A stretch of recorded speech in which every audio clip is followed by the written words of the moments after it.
Hello there, and welcome to Somali Christian Ministries. Today, I want to talk to you about something that is burdening me and God has put in my heart. My name is Warfa, and welcome to this podcast. I want to talk to you today about what I call the persecution, the double persecution of Somali Muslim background believers, or as we call it, SMBPs. To talk about that, we need first to speak about the history of Christianity in Somalia.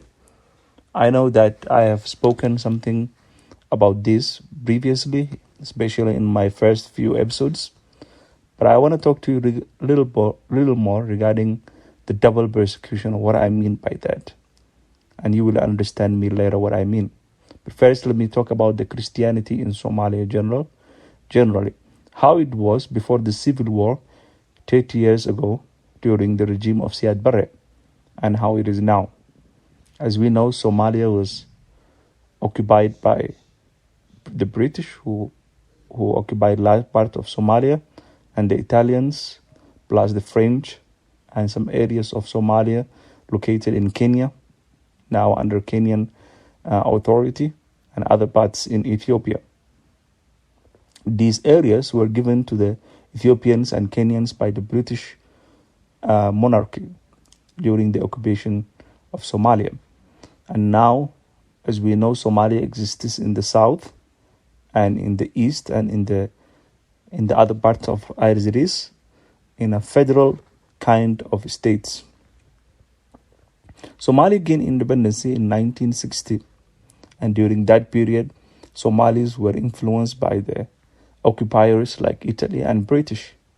There was no real teachings of Islam. The hardcore believer of Islam existed in large part of the country.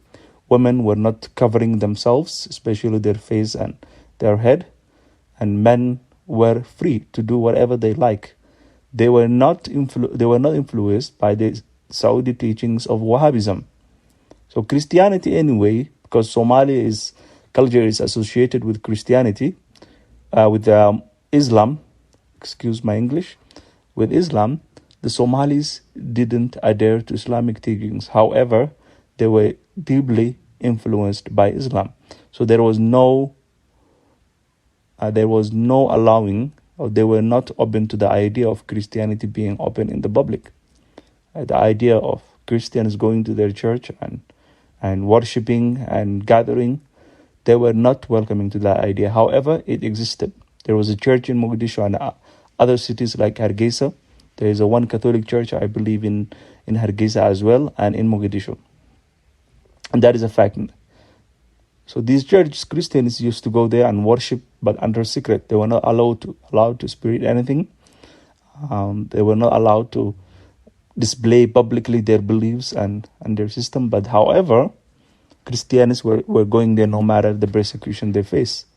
They used to get arrested. They used the regime, the Siad Barre regime, and the others before him used to send agents to monitor their family, their activities and all that. But however, they used to gather, and that was okay. However, sometimes Christians were arrested because of Islam being the main predominant religion in Somalia. And evangelical missionaries, especially from outside, either were killed or arrested. And that is after the independence in 1960. So when the civil war started, Somalia started being influenced by Wahhabism. But before that, Somali men who go abroad, they used to go visit clubs, and they used to talk to women freely in the streets of Mogadishu and other cities of Somalia. It was not shame to talk to women, and it was not a problem to go to clubs and all that activities. That was okay. However, after the civil war started, Somalis were heavily influenced by the Wahhabi teaching of Islam. And before the civil war, Christians were numbered according to a status that has been established previously, around 12,000, from a population that was estimated at 10 million people. So this kind of freedom was kind of limited. It was not full freedom. And even though that Somali believers were under constant persecution and pressure that went on. And but the problem was after that, after the civil war, what happened? And after the civil war, things changed.